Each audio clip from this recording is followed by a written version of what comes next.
peacefully and patriotically. And nobody on the other side was killed. Ashley Babbitt was shot by an out-of-control police officer that should have never, ever shot her. It's a disgrace. But we didn't do this group of people that have been treated so badly. I ask, what about all the people that are pouring into our country and killing people that she allowed to pour in? She was the border czar, remember that. She was the border czar. She doesn't want to be called the border czar because she's embarrassed by the border. In fact, she said at the beginning, well, I'm surprised you're not talking about the border yet. That's because she knows what a bad job they've done. What about those people? When are they going to be prosecuted? When are these people from countries all over the world, not just South America, they're coming in from all over the world, David, all over the world, and crime rates are down all over the world because of it. But let me just David, when are those people going to be prosecuted? When are the people that burned down Minneapolis going to be prosecuted? Or in Seattle, they went into Seattle, they took over a big percentage of the city of Seattle. When are those people going to be prosecuted? But let me just ask you. You might ask her that question. You were the president. You were watching it unfold on television. It's a very simple question as we move forward toward another election. Is there anything you regret about what you did on that day? Yes, sir. I had nothing to do with that other than they asked me to make a speech. I showed up for a speech. I said, I think it's going to be big. I went to Nancy Pelosi and the mayor of Washington, D.C., and the mayor put it back in writing, as you know. I said, you know, this is going to be a very big rally or whatever you want to call it.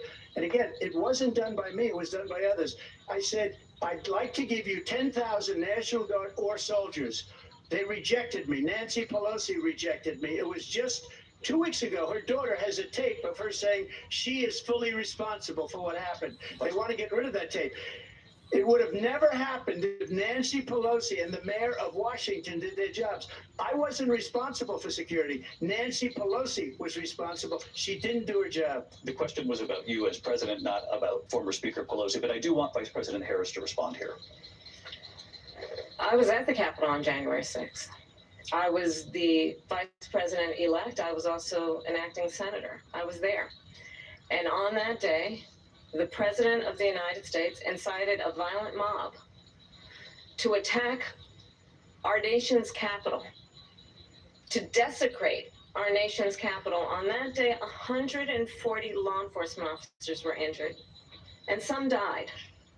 And understand, the former president has been indicted and impeached for exactly that reason.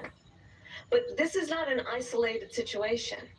Let's remember Charlottesville, where there was a mob of people carrying tiki torches, spewing anti-Semitic hate. And what did the president then at the time say? There were fine people on each side. Let's remember that when it came to the Proud Boys, a militia, the president said, the former president said, stand back and stand by. So for everyone watching who remembers what January 6th was, I say, we don't have to go back. Let's not go back. We're not going back. It's time to turn the page.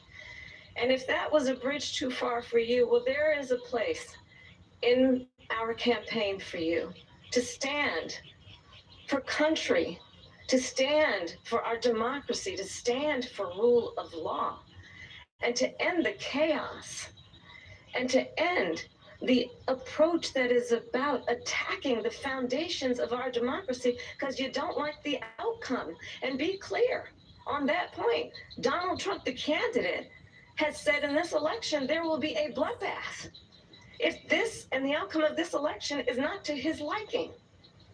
Let's turn the page on this. Let's not go back. Let's chart a course for the future and not go backwards to the past. Let me just follow up here. It was a different term, and it was a term that related to energy because they have destroyed our energy business. That was where bloodbath was. Also, on Charlottesville, that story has been, as you would say, debunked. Laura Ingraham, Sean Hannity, Jesse, all of these people, they covered it. If they go an extra sentence, they will see it was perfect. It was debunked in almost every newspaper, but they still bring it up, just like they bring 2025 up. They bring all of the stuff up. I ask you this, you talk about the Capitol. Why are we allowing these millions of people to come through on the southern border. How come she's not doing anything? And I'll tell you what I would do, and I would be very proud to do it. I would say we would both leave this debate right now. I'd like to see her go down to Washington, D.C. during this debate, because we're wasting a lot of time. Go down to, because she's been so bad, it's so ridiculous. Go down to Washington, D.C. and let her sign a bill to close up the border, because they have the right to do it. They don't need bills. They have the right to do it. The President of the United States, you'll get him out of bed, you'll wake him up at 4 o'clock in the afternoon, you'll say, come on down to the office, let's sign a bill. If he signs a bill that the border is closed, all he has to do is say it to the Border Patrol, who are phenomenal. If they do that, the border is closed. Those people are killing many people, unlike J6. We talked immigration here tonight. I do want to focus on this next issue to both of you, because it really brings us this into focus, truth in these times that we're living in. Mr. President, for 3.5 years after you lost the 2020 election, you repeatedly falsely claimed that you won, many times saying you won in a landslide. In the past couple of weeks leading up to this debate, you have said, quote, you lost by a whisker, that you, quote, didn't quite make it, that you came up a little bit short.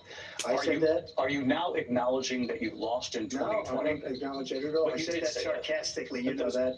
It was said, oh, we lost by a whisker. That was said sarcastically. Look, there's so much proof. All you have to do is look at it, and they should have sent it back to the legislatures for approval. I got almost 75 million votes, the most votes any sitting president has ever gotten. I was told if I got 63, which was what I got in 2016, you can't be beaten. The election, people should never be thinking about an election as fraudulent. We need 2 things. We need walls, and we have to have it. We have to have borders, and we have to have good elections. Our elections are bad. And a lot of these illegal immigrants coming in, they're trying to get them to vote. They can't even speak English. They don't even know what country they're in practically. And these people are trying to get them to vote. And that's why they're allowing them to come into our country. I did watch all of these pieces of video. I didn't detect the sarcasm, lost by a whisker. We didn't quite make it. And we should just point out here as clarification, and you know this, you and your allies, 60 cases in front of many judges, many of them No Republican. judge looked at it. And said they said no we didn't have standing. That's the other thing. They said we didn't have standing, a technicality. Can you imagine a system where a person in an election doesn't have standing? The President of the United States doesn't have standing. That's how we lost. If you look at the facts, and I'd love to have you do a special on it, I'll show you Georgia, and I'll show you Wisconsin, and I'll show you Pennsylvania, and I'll show you. We have so many facts and statistics, but you know what? That doesn't matter, because we have to solve the problem that we have right now. That's old news. And the problem that we have right now is we have a nation in decline, and they have put it into decline. We have a nation that is dying, David. Mr. President, thank you. Vice President Harris, you heard the president there tonight. He said he didn't say that he lost by a whisker. So he still believes he did not lose the election that was won by President Biden and yourself. But I do want to ask you about something that's come up in the last couple of days. This was a post from President Trump about this upcoming election just weeks away. He said, when I win, those people who cheated, and then he lists donors, voters, election officials, he says will be prosecuted to the fullest extent of the law, which will include long-term prison sentences. One of your campaign's top lawyers responded saying, we won't let Donald Trump intimidate us. We won't let him suppress the vote. Is that what you believe he's trying to do here? Donald Trump was fired by 81 million people. So let's be clear about that. And clearly he is having a very difficult time processing that. But we cannot afford to have a president of the United States who attempts, as he did in the past, to upend the will of the voters in a free and fair election. And I'm going to tell you that I have traveled the world as Vice President of the United States, and world leaders are laughing at Donald Trump. I have talked with military leaders, some of whom worked with you, and they say you're a disgrace. And when you then talk in this way in a presidential debate and deny what over and over again are court cases you have lost because you did in fact lose that election, it leads one to believe that perhaps we do not have in the candidate to my right the temperament or the ability to not be confused about fact. That's deeply troubling, and the American people deserve better. I'll give you 1 minute to respond, Mr. President. Let me just say about world leaders. Viktor Orban, one of the most respected men, they call him a strong man. He's a tough person, smart. Prime Minister of Hungary. They said, why is the whole world blowing up? 3 years ago, it wasn't. Why is it blowing up? He said, because you need Trump back as president. They were afraid of him. China was afraid, and I don't like to use the word afraid, but I'm just quoting him. China was afraid of him. North Korea was afraid of him. Look at what's going on with North Korea, by the way. He said Russia was afraid of him. I ended the Nord Stream 2 pipeline, and Biden put it back on day one, but he ended the XL pipeline. The XL pipeline in our country, he ended that. But he let the Russians build a pipeline going all over Europe and heading into Germany, the biggest pipeline in the world. Look, Viktor Orban said it. He said the most respected, most feared person is Donald Trump. We had no problems when Trump was president, but when this weak, pathetic man that you saw at a debate just a few months ago, that if he weren't in that debate, he'd be running instead of her. She got no votes. He got 14 million votes. What you did, you talk about a threat to democracy. He got 14 million votes, and they threw him out of office. And you know what? I'll give you a little secret. He hates her. He can't stand her. But he got 14 million votes. They threw him out. She got 0 votes. And when she ran, she was the first one to leave because she failed. And now she's running. I don't understand it, but I'm okay with it because your time is I think up. we're going to do very well. We've got a lot more to get to. Turning now to the Israel-Hamas war and the hostages who are still being held, Americans among them. Vice President Harris, in December, you said, quote, Israel has a right to defend itself, but you added, quote, it matters how, saying international humanitarian law must be respected. Israel must do more to protect innocent civilians. You said that 9 months ago. Now an estimated 40,000 Palestinians are dead. Nearly 100 hostages remain. Just last week, Prime Minister Benjamin Netanyahu said there's not a deal in the making. President Biden has not been able to break through the stalemate. How would you do it? Well, let's understand how we got here. On October 7, Hamas, a terrorist organization, slaughtered 1,200 Israelis. Many of them young people who were simply attending a concert. Women were horribly raped. And so absolutely, I said then, I say now, Israel has a right to defend itself. We would. And how it does so matters. Because it is also true, far too many innocent Palestinians have been killed. Children, mothers. What we know is that this war must end. It must end immediately, and the way it will end is we need a ceasefire deal and we need the hostages out. And so we will continue to work around the clock on that. Work around the clock, also understanding that we must chart a course for a two-state solution. And in that solution, there must be security for the Israeli people and Israel, and an equal measure for the Palestinians. But the one thing I will assure you always, I will always give Israel the ability to defend itself, in particular as it relates to Iran and any threat that Iran and its proxies pose to Israel. But we must have a two-state solution where we can rebuild Gaza, where the Palestinians have security, self-determination, and the dignity they so rightly deserve. President Trump, how would you negotiate with Netanyahu and also Hamas in order to get the hostages out and prevent the killing of more innocent civilians in Gaza? If I were president, it would have never started.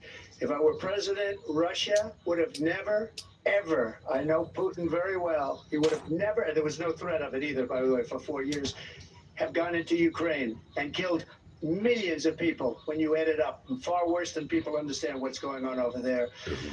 But when she mentions about Israel, all of a sudden, she hates Israel. She wouldn't even meet with Netanyahu when he went to Congress to make a very important speech. She refused to be there because she was at a sorority party of hers. She wanted to go to the sorority party.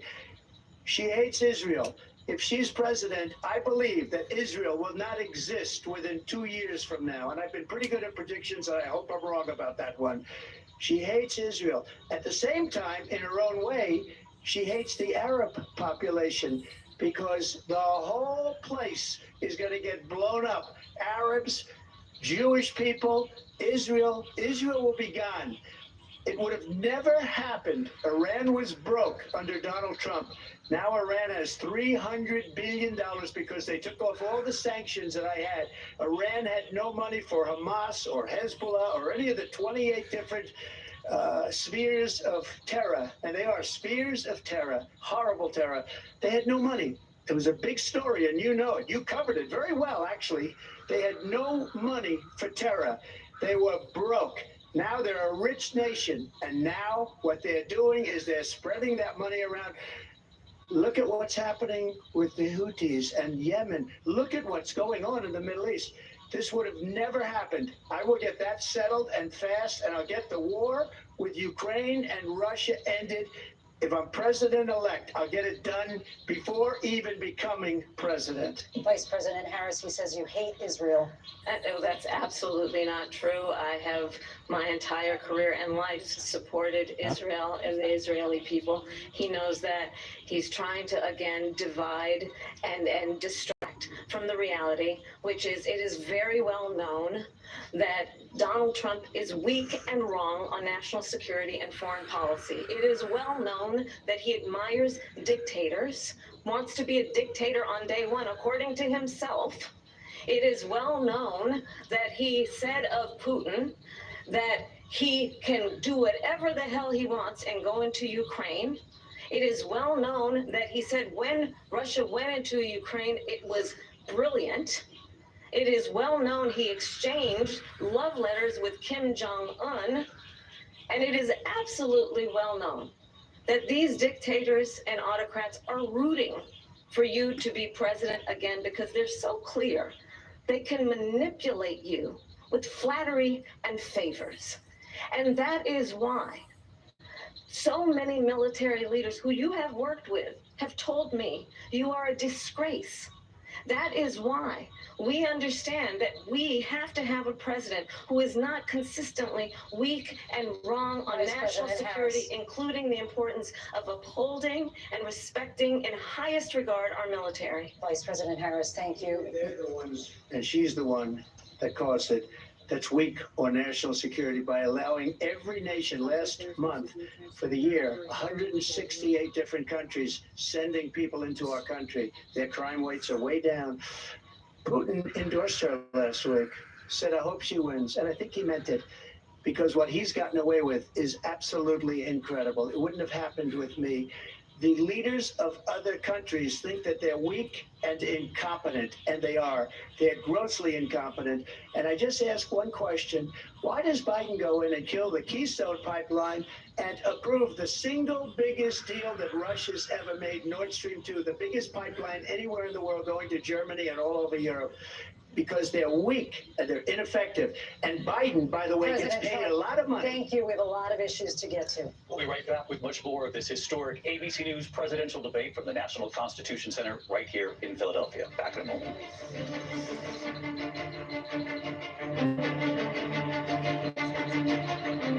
The ABC News presidential debate will continue after this.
Top story live from Paris, live in Tel Aviv. We are here in Butler, Pennsylvania. Every weeknight, it's your news playlist.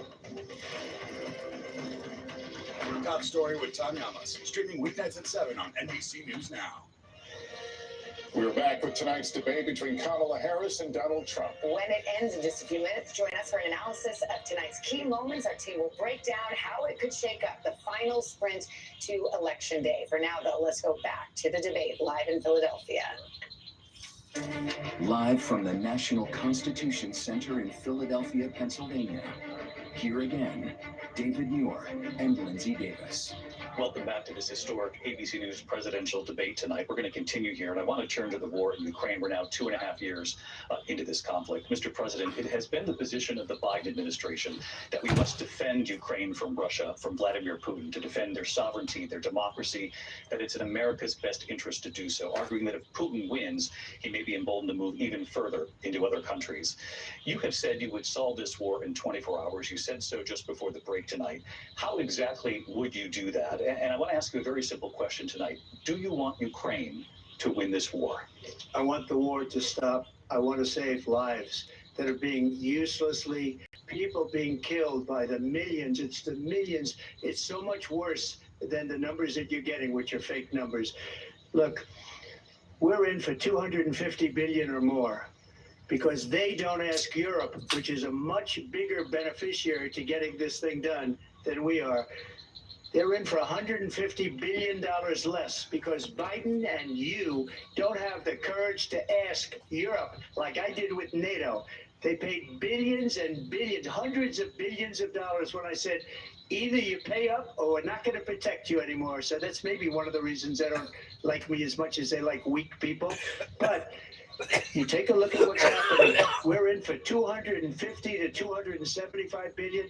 They're into 100 to 150. They should be forced to equalize. With that being said, I want to get the war settled. I know Zelensky very well, and I know Putin very well. I have a good relationship, and they respect your president, okay? They respect me. They don't respect Biden. How would you respect him? Why? For what reason? He hasn't even made a phone call in 2 years to Putin. Hasn't spoken to anybody. They don't even try and get it. That is a war that's dying to be settled. I will get it settled before I even become president. If I win, when I'm president-elect, and what I'll do is I'll speak to one, I'll speak to the other, I'll get them together. That war would have never happened. And in fact, when I saw Putin after I left, unfortunately left because our country has gone to hell. But after I left, when I saw him building up soldiers, he did it after I left, I said, oh, he must be negotiating. It must be a good, strong point of negotiation. Well, it wasn't, because Biden had no idea how to talk to him. He had no idea how to stop it. And now you have millions of people dead, and it's only getting worse, and it could lead to World War III. Don't kid yourself, David. We're playing with World War III, and we have a president that we don't even know if he's... Where is our president? We don't even know if he's a president. And just to clarify They here, threw him out of a campaign like a dog. We don't even know. Is he our president? But we have a president, Mr. President, that doesn't know he's alive. your time is up. Just to clarify the question, do you believe it's in the U.S. best interest for Ukraine to win this war, yes or no? I think it's the U.S. best interest to get this war finished and just get it done. All right. Negotiate a deal, because we have to stop all of these human lives from being destroyed. I want to take this to Vice President Harris. I want to get your thoughts on support for Ukraine in this moment, but also as Commander-in-Chief, if elected, how would you deal with Vladimir Putin, and would it be any different from what we're seeing from President Biden? Well, first of all, it's important to remind the former president, you're not running against Joe Biden, you're running against me. I believe the reason that Donald Trump says that this war would be over within 24 hours is because he would just give it up. And that's not who we are as Americans. Let's understand what happened here. I actually met with Zelensky a few days before Russia invaded, tried through force to change territorial boundaries, to define one of the most important international rules and norms, which is the importance of sovereignty and territorial integrity. And I met with President Zelensky. I shared with him American intelligence about how he could defend himself. Days later, I went to NATO's eastern flank, to Poland and Romania. And through the work that I and others did, we brought 50 countries together to support Ukraine in its righteous defense. And because of our support, because of the air defense, the ammunition, the artillery, the javelins, the Abrams tanks that we have provided, Ukraine stands as an independent and free country. If Donald Trump were president, Putin would be sitting in Kyiv right now.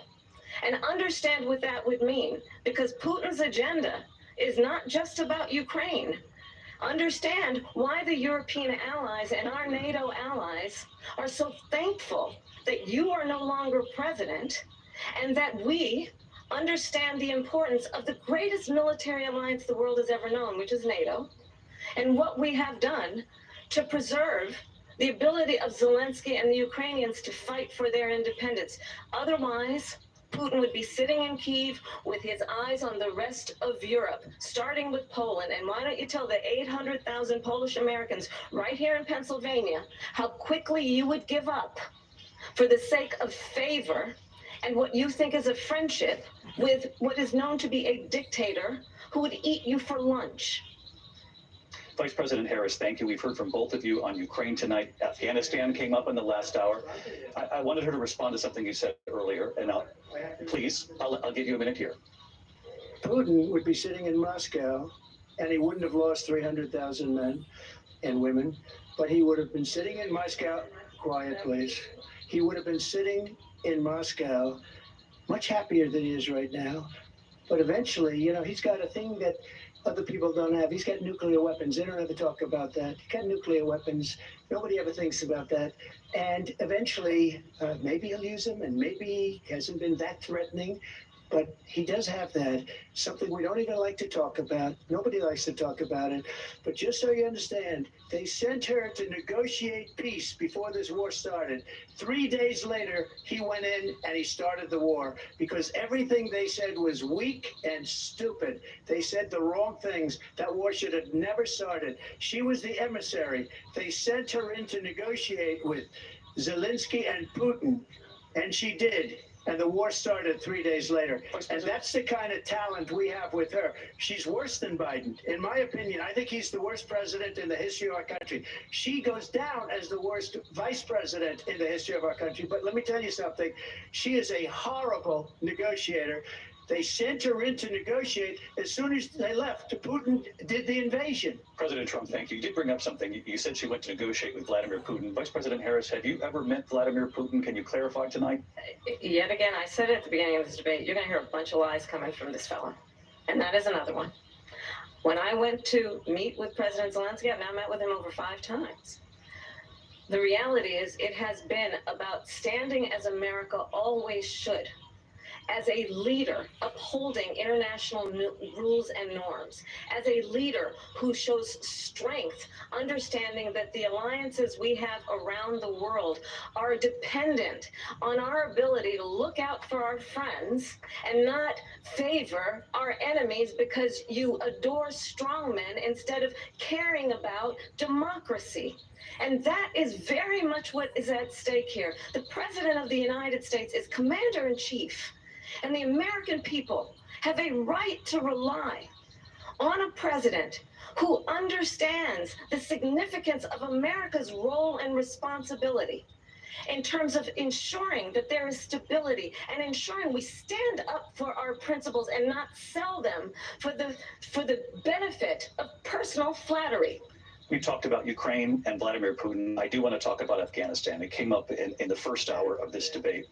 I want to move on to Afghanistan. Goldberg said Trump did the most amazing thing I've ever seen. He got these countries, the 28 countries at the time, to pay up. He said, I've never seen, he's the head of NATO. He said, I've never seen. For years, we were paying almost all of NATO. We were being ripped off by European nations, both on trade and on NATO. I got them to pay up by saying one of the statements you made before, if you don't pay, we're not going to protect you. Otherwise, we would have never gotten it. He said it was one of the most incredible jobs that he's ever seen done. Thank you. I want to turn to Afghanistan. It came up in the first hour of the debate, and we witnessed a poignant moment today on Capitol Hill, honoring the soldiers who died in the chaotic withdrawal from Afghanistan. I do want to ask the Vice President, do you believe you bear any responsibility in the way that withdrawal played out? Well, I will tell you, I agreed with President Biden's decision to pull out of Afghanistan. 4 presidents said they would, and Joe Biden did. And as a result, America's taxpayers are not paying the $300 million a day we were paying for that endless war. And as of today, there is not one member of the United States military who is in active duty in a combat zone in any war zone around the world, the first time this century. But let's understand how we got to where we are. Donald Trump, when he was president, negotiated one of the weakest deals you can imagine. He calls himself a deal maker. Even his national security advisor said it was a weak, terrible deal. And here's how it went down. He bypassed the Afghan government. He negotiated directly with a terrorist organization called the Taliban. The negotiation involved the Taliban getting 5,000 Taliban terrorists released. And get this, and the president at the time invited the Taliban to Camp David, a place of storied significance for us as Americans, a place where we honor the importance of American diplomacy, where we invite and receive respected world leaders.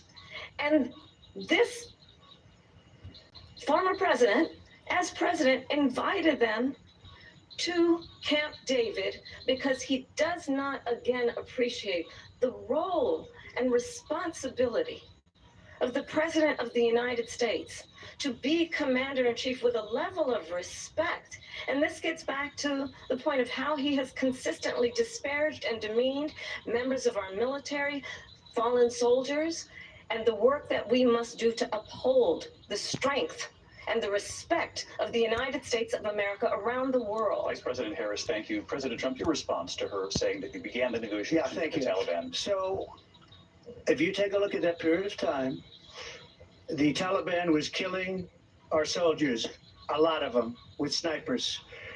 And I got involved with the Taliban because the Taliban was doing the killing. That's the fighting force within Afghanistan. They don't bother doing that because, you know, they deal with the wrong people all the time. But I got involved. And Abdul is the head of the Taliban. He is still the head of the Taliban. And I told Abdul, don't do it anymore. You do it anymore, you're going to have problems. And he said, why do you send me a picture of my house? I said, you're going to have to figure that out, Abdul. And for 18 months, we had nobody killed. We did have an agreement negotiated by Mike Pompeo. It was a very good agreement. The reason it was good, it was we were getting out. We would have been out faster than them, but we wouldn't have lost the soldiers. We wouldn't have left many Americans behind, and we wouldn't have left $85 billion worth of brand new, beautiful military equipment behind. And just to finish, they blew it. The agreement said you have to do this, and they didn't do it. They didn't do it. The agreement was terminated by us because they didn't do what they were supposed to do. I want to move on. And these people did the worst withdrawal, and in my opinion, the most embarrassing moment in the history of our country. And by the way, that's why Russia attacked Ukraine, because they saw how incompetent she and her boss are. President Trump, thank you. I want to move on now to race and politics in this country. Mr. President, you recently said of Vice President Harris, quote, I didn't know she was black until a number of years ago when she happened to turn black, and now she wants to be known as black. I want to ask a bigger picture question here tonight. Why do you believe it's appropriate to weigh in on the racial identity of your opponent? I don't, and I don't care. I don't care what she is. I don't care. You make a big deal out of something. I couldn't care less. Whatever she wants to be is okay with me. But those were your words. So I don't know. I mean, all I can say is I read where she was not black, that she put out, and I'll say that. And then I read that she was black, and that's okay. Either one was okay with me. That's up to her. That's up to her. Vice President Harris, your thoughts on this? I think it's, I mean, honestly, I think it's a tragedy that we have someone who wants to be president who has consistently, over the course of his career, attempted to use race to divide the American people. You know, I do believe that the vast majority of us know that we have so much more in common than what separates us, and we don't want this kind of approach that is just constantly trying to divide us, and especially by race. And let's remember how Donald Trump started. He was land. He owned land. He owned buildings, and he was investigated because he refused to rent property to black families. Let's remember, this is the same individual who took out a full-page ad in the New York Times calling for the execution of 5 young Black and Latino boys who were innocent, the Central Park 5, took out a full-page ad calling for their execution. This is the same individual who spread birther lies about the first Black president of the United States. And I think the American people want better than that, want better than this, want someone who understands, as I do. I travel our country. We see in each other a friend. We see in each other a neighbor. We don't want a leader who is constantly trying to have Americans point their fingers at each other. I meet with people all the time who tell me, can we please just have discourse about how we're going to invest in the aspirations and the ambitions and the dreams of the American people? Knowing that regardless of people's color or the language their grandmother speaks, we all have the same dreams and aspirations and want a president who invests in those, not in hate and division. Vice President Harris, thank you. Lindsay? President Trump, this is now your 3rd time. This is the most divisive presidency in the history of our country. There's never been anything like it. They're destroying our country, and they come up with things like what she just said. Going back many, many years, when a lot of people, including Mayor Bloomberg, agreed with me on the Central Park 5, they admitted, they said, they pled guilty. And I said, well, if they pled guilty, they badly hurt a person, killed a person ultimately. And if they pled guilty, then they pled, we're not guilty. But this is a person that has to stretch back years, 40, 50 years ago, because there's nothing now. I built one of the greatest economies in the history of the world, and I'm going to build it again. It's going to be bigger, better, and stronger. But they're destroying our economy. They have no idea what a good economy is. Their oil policies, every single policy. And remember this, she is Biden. You know, she's trying to get away from Biden. I don't know the gentleman, she says. She is Biden. The worst inflation we've ever had, a horrible economy because inflation has made it so bad, and she can't get away with that. Thank you. Time's up. I want to respond to that, though. I want to just respond briefly. Clearly, I am not Joe Biden, and I am certainly not Donald Trump. And what I do offer is a new generation of leadership for our country. One who believes in what is possible, one who brings a sense of optimism about what we can do instead of always disparaging the American people. I believe in what we can do to strengthen our small businesses, which is why I have a plan. Let's talk about our plans and let's compare the plans.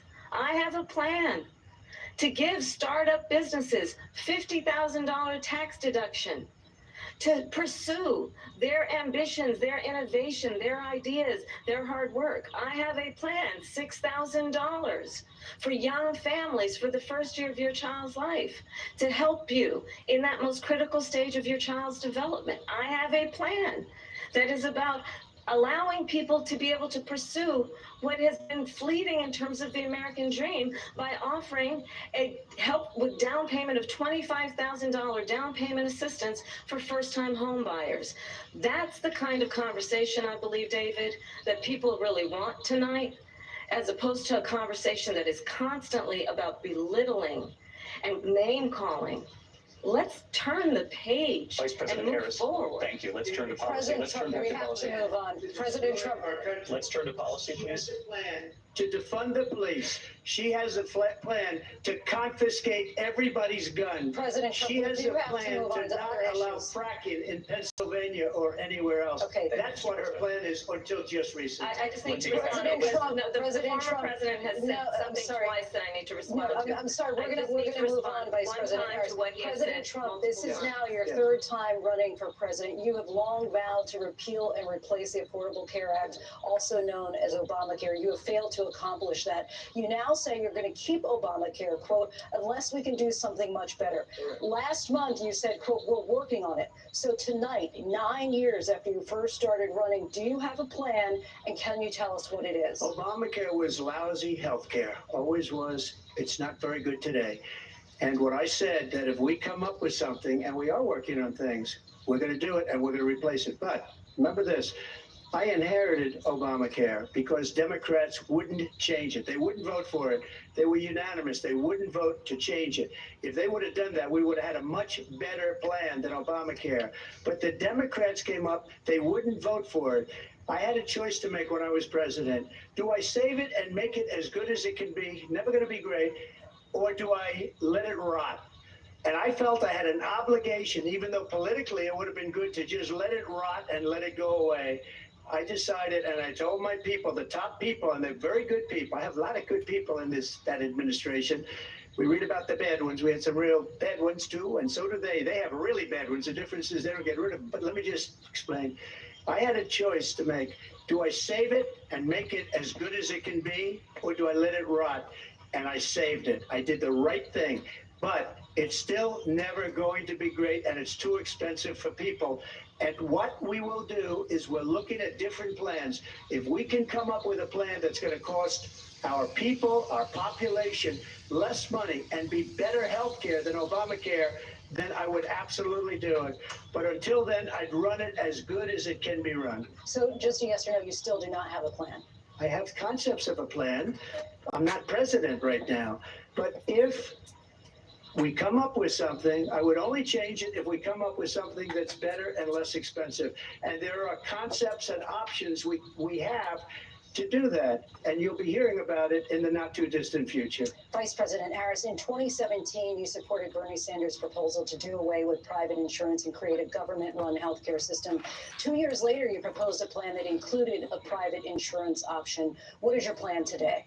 Well, first of all, I absolutely support, and over the last 4 years as vice president, private healthcare options. But what we need to do is maintain and grow the Affordable Care Act. But I'll get to that, Lindsay. I just need to respond to a previous point that the former president has made. I've made very clear my position on fracking, and then this business about taking everyone's guns away.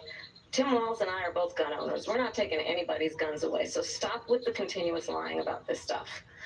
As it relates to the Affordable Care Act, understand, just look at the history to know where people stand.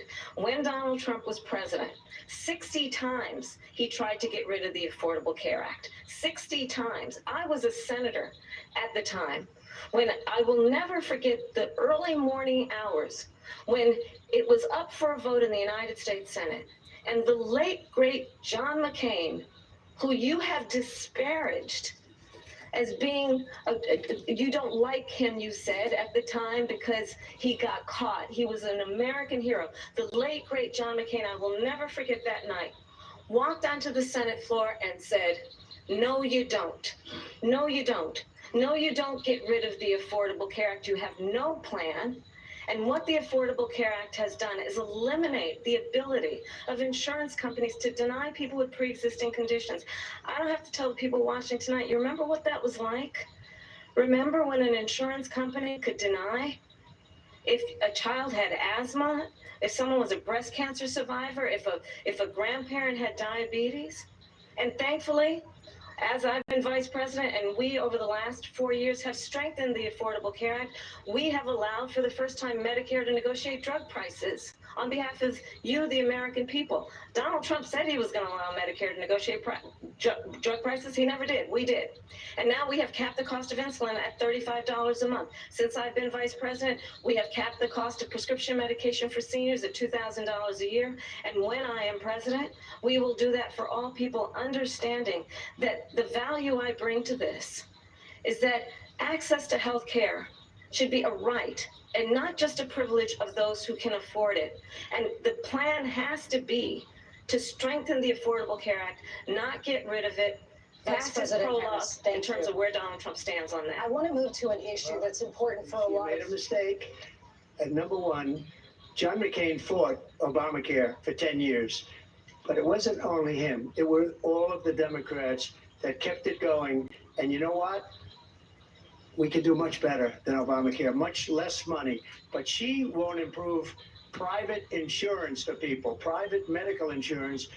That's another thing she doesn't want to get. People are paying privately for insurance that have worked hard and made money, and they want to have private. She wants everybody to be on government insurance where you wait 6 months for an operation that you need immediately. President Trump, thank you. We have another issue that we'd like to get to that's important for a number of Americans, in particular younger voters, and that's climate change. President Trump, with regard to the environment, you say that we have to have clean air and clean water.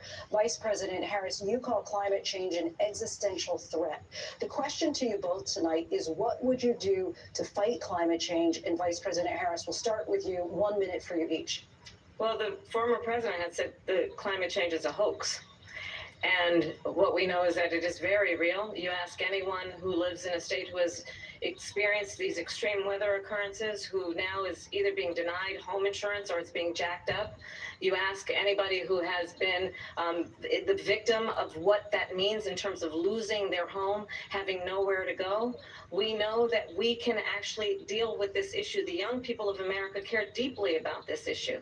And I am proud that as vice president over the last 4 years, we have invested $1 trillion in a clean energy economy, while we have also increased domestic gas production to historic levels. We have created over 800,000 new manufacturing jobs while I have been vice president. We have invested in clean energy to the point that we are opening up factories around the world. Donald Trump said he was going to create manufacturing jobs. He lost manufacturing jobs.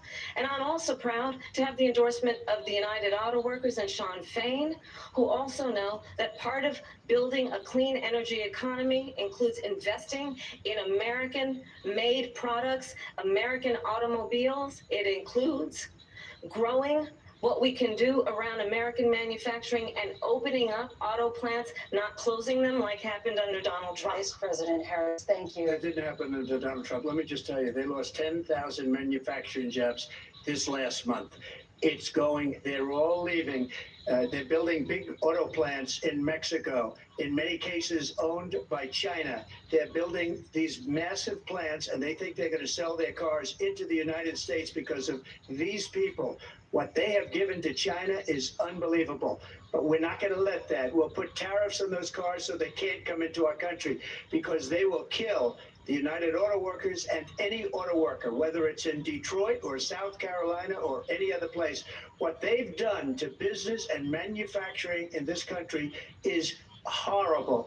We have nothing because they refuse. You know, Biden doesn't go after people because supposedly China paid him millions of dollars. He's afraid to do it. Between him and his son, they get all this money from Ukraine. They get all this money from all of these different countries. And then you wonder, why is he so loyal to this one, that one, Ukraine, China?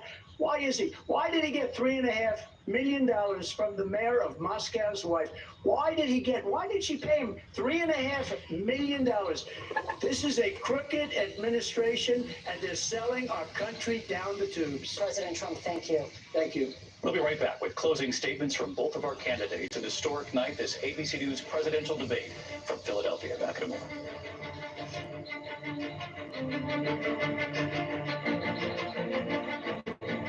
The ABC News presidential debate will continue after this.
That's right, my brother.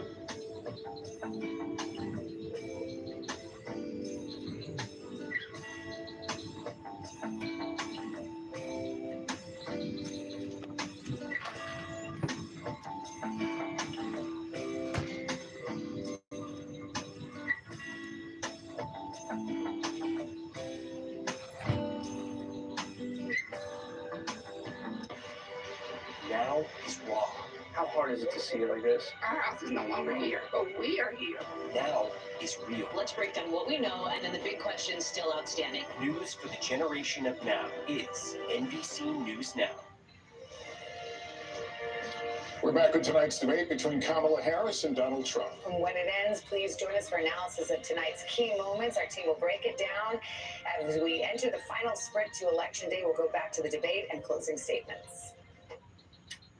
Live from the National Constitution Center in Philadelphia, Pennsylvania.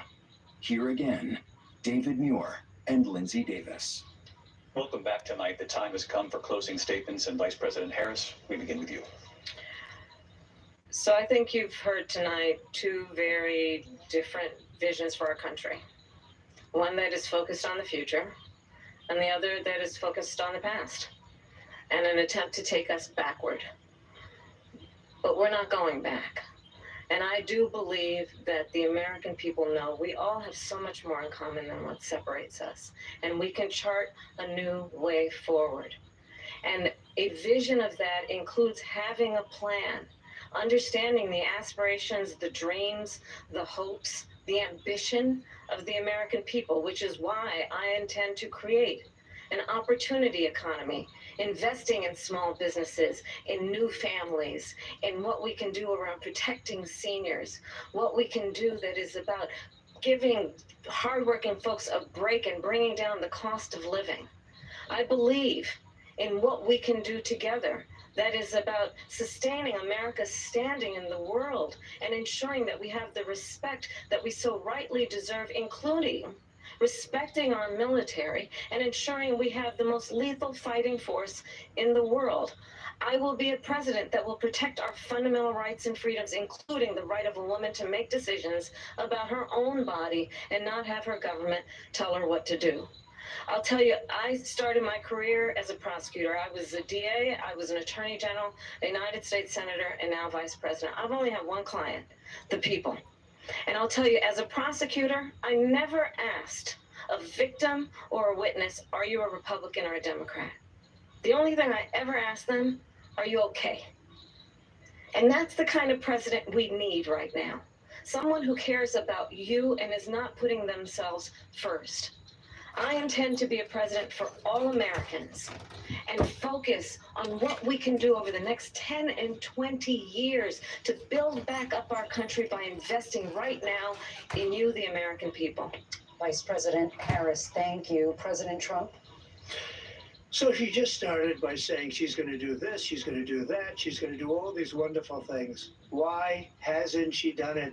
She's been there for 3.5 years. They've had 3.5 years to fix the border. They've had 3.5 years to create jobs and all the things we talked about. Why hasn't she done it?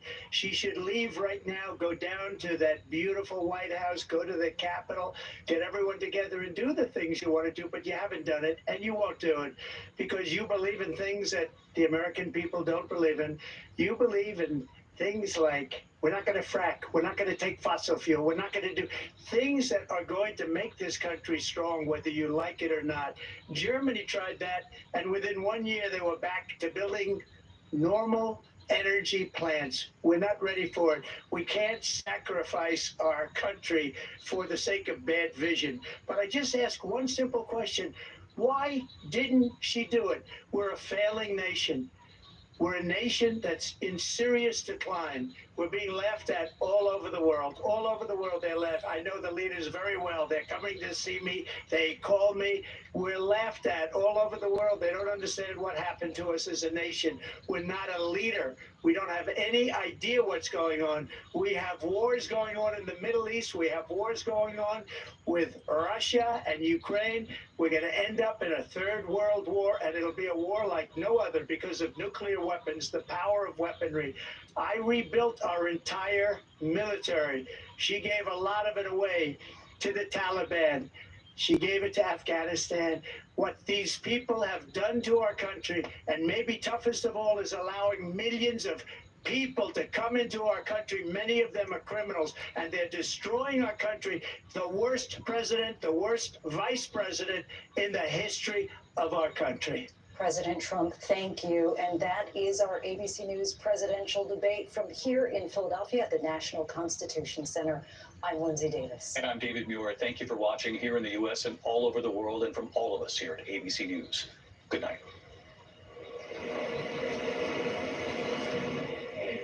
And welcome back to NBC News coverage of the debate. Pick your adjective. I would go with fiery to begin, but it goes from there. Both the candidates, you could argue, executing on their strategy going in. For Kamala Harris, that was to get under the former president's skin, which she did quite often. For the former president, his option was, of course, to go after the economy, after Afghanistan, the administration's position on the withdrawal at Afghanistan, and immigration, of course. This is exactly what they wanted. The question is how they got there, and along the way, I think. Well, people are going to be talking about this debate for a long time. And is this the final debate? Is this the only one we're going to see? Will there be another?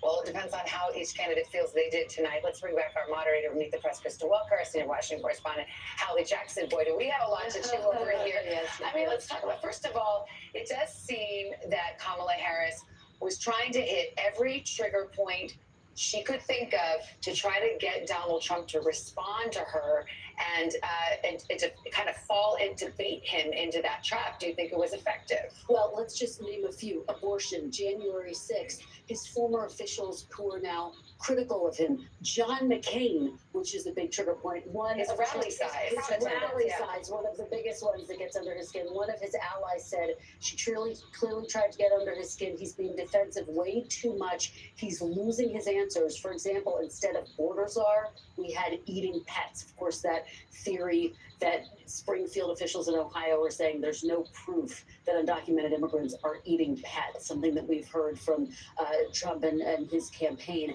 And I think that allies are expressing concern about the fact that he didn't do what they were hoping he would do, which is to stay on message, to talk about his strengths. There were some unanswered questions as well. It's worth noting out on both sides. Harris never answered whether you're better off than you were 4 years ago. She also didn't say what she would have done differently on immigration. Trump, by the way, didn't answer the critical question. Would he veto a national abortion ban if it came to his desk? I asked J.D. Vance if Trump would do that. He said, yes, he would. Trump said tonight, well, he didn't check with me before saying that. So some differences there. Again, how does this play with those swing voters? What are Republicans saying tonight that you're monitoring? I think there's immense frustration on the part of those allied with Donald Trump about the moderators. That is something that you sometimes hear after debates. I think that is certainly a through line here. There is some frustration, I think, from sort of one Republican who called former President Trump wild and uncontrolled and said that the vice president was successfully pushing his buttons and getting him angry. Another ally said, listen, she is doing what they thought she would do, avoiding the issues and going on attack against former President Trump. She did that, as you have laid out. She baited him again and again. We talk about substance and style being the two kind of buckets in any debate. If that's the style, you look at substance here. She was pressed on her shift away from some of those more progressive positions in that crowded primary. She says, my values haven't changed. And it wasn't just, of course, the issue of abortion access and whether he'd veto a national abortion ban that the former president did not answer on. He did not discuss how he would implement one of his central issues on immigration, mass deportations. And he also didn't get into his plan to replace Obamacare, simply saying, I have concepts of a plan. He will be pressed on that moving forward. He also didn't commit to saying he wants Ukraine to be victorious in the war. So that was an interesting exchange as well. So she was trying to prosecute the case against him, but also present an affirmative vision of herself and what she might do in a term. So let's go to Tom Yamas. He's in the spin room for us. So Tom, I'm sure you're already starting to see people filter in, and what are you hearing? Yeah. Okay, guys, so it's still very early, right? Each campaign is sort of getting their talking points out and making sure everyone's on the same message before they pour into the spin room. Some people are coming in right now. There's a crush of reporters at the entrance waiting for everybody. I can tell you in the meantime, my phone has been blowing up with both Republican strategists, Democratic strategists, voters. I've been asking everyone what they think. It is a complete different shift change from that first debate. After that first debate, Republicans felt very victorious, very confident. They were saying the entire debate was about Joe Biden.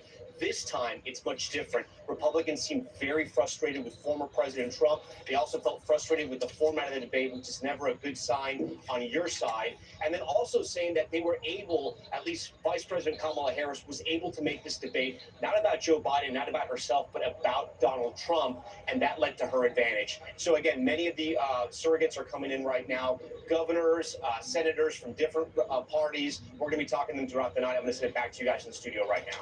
All right, Tom, thanks. Let's bring in Pennsylvania Governor Josh Shapiro. He's a Democrat representing the Harris campaign. Governor, thank you for being here. Let me first ask you, do you think the voters were served by what we saw in the last 90 minutes? Served well, I guess. Look, I think the voters heard a lot and learned a lot. You know, one of the things I was a little bit worried about going into this debate is that some folks had a little brain fog about Donald Trump. They sort of didn't remember the chaos of Donald Trump's time in office. Well, I'll tell you what, I think Kamala Harris cleared that brain fog out, reminded people of the disaster that he was as president. And I think it was also clear as she was laying out a vision to take this country, Donald Trump didn't have a clear vision on where he wanted to go. Instead, it was more grievance and division, more attacks on other people. And Donald Trump, I think, will make our country less safe, more chaotic, and less free. And Donald Trump prosecuted the heck out of the case tonight. Well, Kamala Harris prosecuted the case tonight. Pardon me. Oh, against Trump. Gotcha. Okay, got you. You know, I thought Donald Trump toward the end finally got around to what he was hoping to accomplish, which is say, if you have all these plans and you have all this vision, Kamala Harris, you've had 3.5 years to do it. Why haven't you? So what is the answer to that?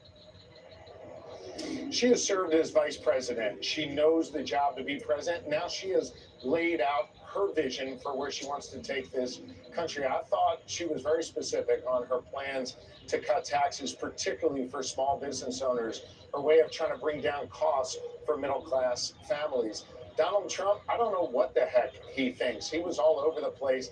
I think what you heard was a rambling man full of nonsense and full of a whole lot of grievance. He couldn't get past that, and he couldn't focus on anybody but himself. And that is serving the good people of this nation, something Kamala Harris has done throughout her career and has plans to do going forward. Do you think either will have an appetite for a second debate after this one?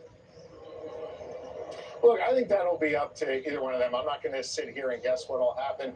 But I'll tell you what, if there is not another debate, what the American people saw tonight was a clear contrast. A clear contrast in steady, future-looking leadership versus the chaotic, divisive leadership of the past of Donald Trump. Governor Shapiro, thank you for being with us tonight. We appreciate it. We're going to hear from Senator Marco Rubio in just a moment. We have a few moments to turn back to our table. So what about it? It was just, it's clear that the Democrats and the allies of Kamala Harris are very happy with the way that she prosecuted the case against Donald Trump. But we know going in, about 30% of voters were saying, we don't really know who she is or what she's about. Do you think she did enough to define herself to make that affirmative case? I don't. There were a couple of answers where she talked about her economic plans. It's the top issue. Trump beats her on that point. I think people still have a lot of questions about what she would do on the economy. One interesting nugget, by our team's count, the former president said the name Biden something like 15 times, didn't say Kamala or Harris once. She addressed that by saying, clearly, I'm not Joe Biden, but I think that's an interesting point, is where the former president's head is at this point. All right, let's bring in Florida Senator Marco Rubio. He's a surrogate for the Trump campaign. Senator, thanks for coming on with us. Did we see the best version of Donald Trump, in your opinion, tonight?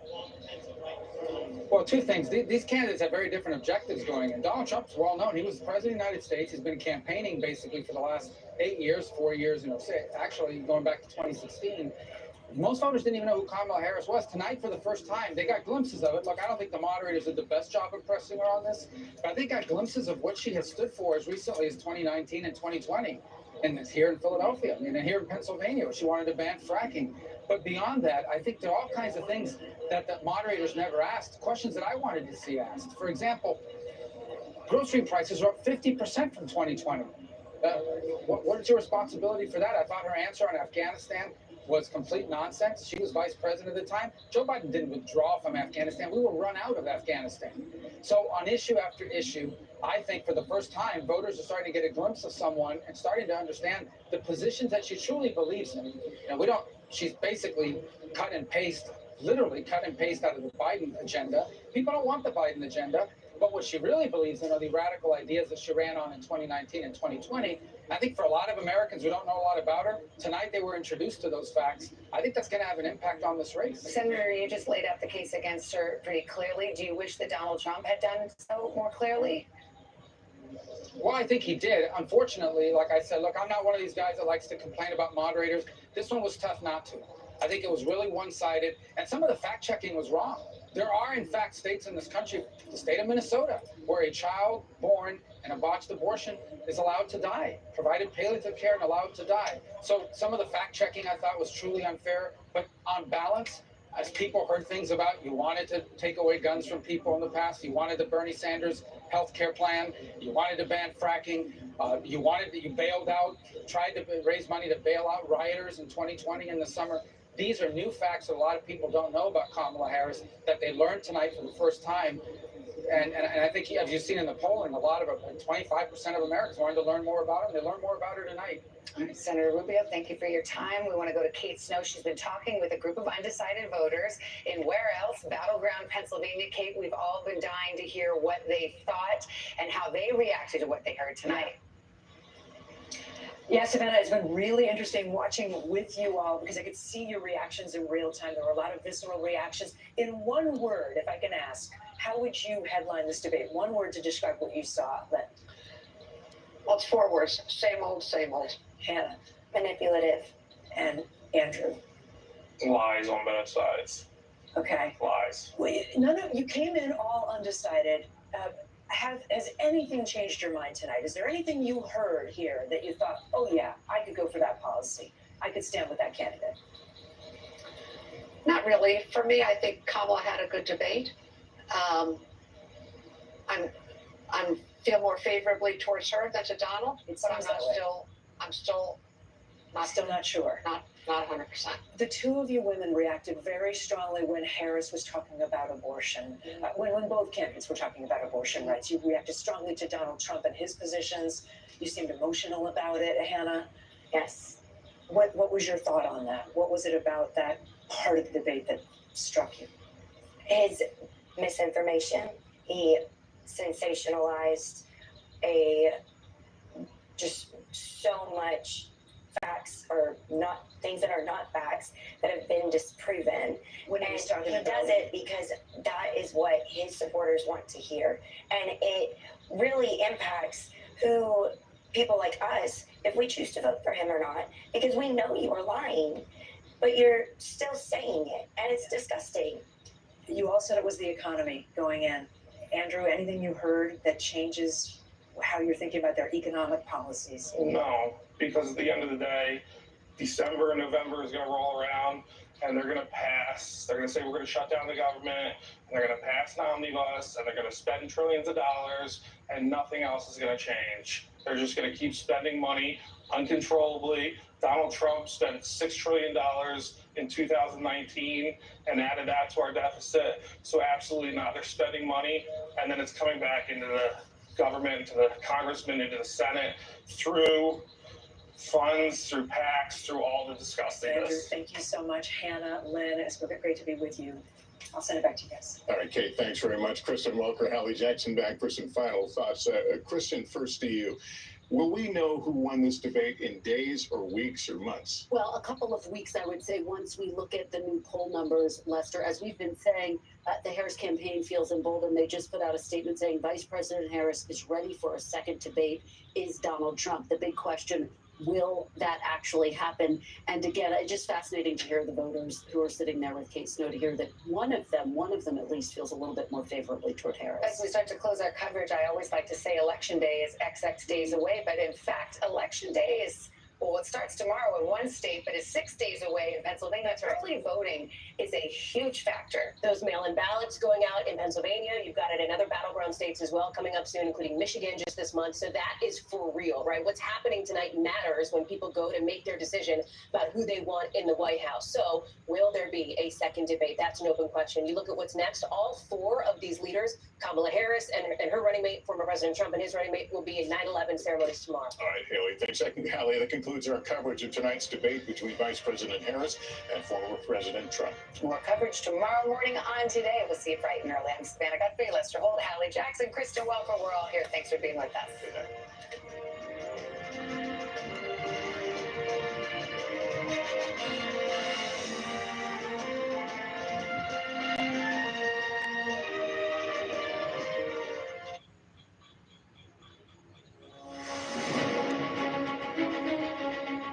This is NBC News special coverage of the first presidential debate between former President Trump.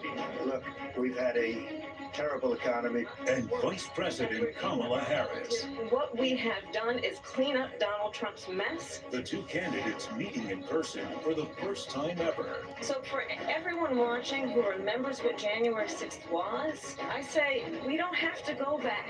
I created one of the greatest economies in the history of our country. A historic face-off. What she says is an absolute lie. You're going to hear from the same old tired playbook. The former president battling to win back the White House. I had no inflation. They had the highest inflation perhaps in the history of our country. The vice president running to be the nation's first female president. It's insulting to the women of America. Each arguing the other is unfit to lead the country. Donald Trump actually has no plan for you because he is more interested in defending himself than he is in looking out for you. Everything that she believed 3 years ago and 4 years ago is out the window. It is the biggest event yet of the 2024 election. I probably took a bullet to the head because of the things that they say about me. Donald Trump was fired by 81 million people. And it could determine who wins the White House in November. People want to take their country back. I think the choice is clear in this election.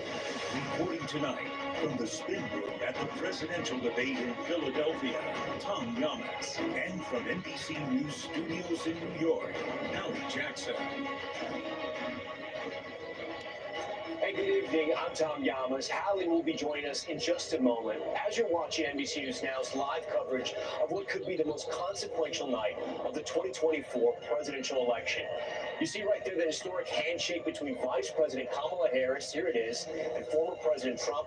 This is actually the first time the two of them ever met, not just on a debate stage, but in person, period. And tempers ran hot tonight with personal attacks just minutes into the hour-and-a-half-long debate. Both sides trying to play to their strengths, like Vice President Harris hammering Mr. Trump on reproductive rights, his defense of Supreme Court justices who overturned Roe v. Wade, and what she called lies about abortion. Nowhere in America is a woman carrying a pregnancy to term and asking for an abortion. That is not happening. It's insulting to the women of America. The former president preferring to talk more about immigration, pushing debunked claims about Haitian migrants in Ohio, and accusing the vice president of allowing undocumented immigrants into the country. And a lot of these illegal immigrants coming in, they're trying to get them to vote. They can't even speak English. They don't even know what country they're in practically. And these people are trying to get them to vote. And that's why they're allowing them to come into our country. Fact-checking also becoming a big part of the night, with the moderators stepping in to correct the record repeatedly, including one instance when the former president refused to back down from the false claim that he won the 2020 election. In the past couple of weeks leading up to this debate, you have said, quote, you lost by a whisker, that you, quote, didn't quite make it, that you came up a little bit short. I said that? Are you now acknowledging that you lost in 2020? No, I don't acknowledge it at all. I said that sarcastically. You know that. It was said, oh, we lost by a whisker. That was said sarcastically. Look, there's so much proof. Let's get right to my NBC News colleagues, Peter Alexander and Garrett Haake, out there in the spin room. Peter covers the Harris campaign, Garrett, the Trump campaign. And Garrett, I want to start with you. Tell me what you're hearing from inside the Trump campaign. Inside the Trump campaign, they're very confident in how he performed tonight. I think this foreign policy segment was the strongest part of his performance tonight. If you go one layer out, though, the Republicans who advised this campaign, who are rooting for this campaign, they are frustrated. I've been talking to the Republican operatives, including some folks who were involved in the debate preparation for this president, who don't feel like he took advantage of the opportunities that were presented to him. Now, granted, some of them were frustrated about the moderators. They were frustrated about the topics. They're frustrated that Kamala Harris, for example, didn't get asked a direct question about inflation, an issue that they think is one of their strongest issues.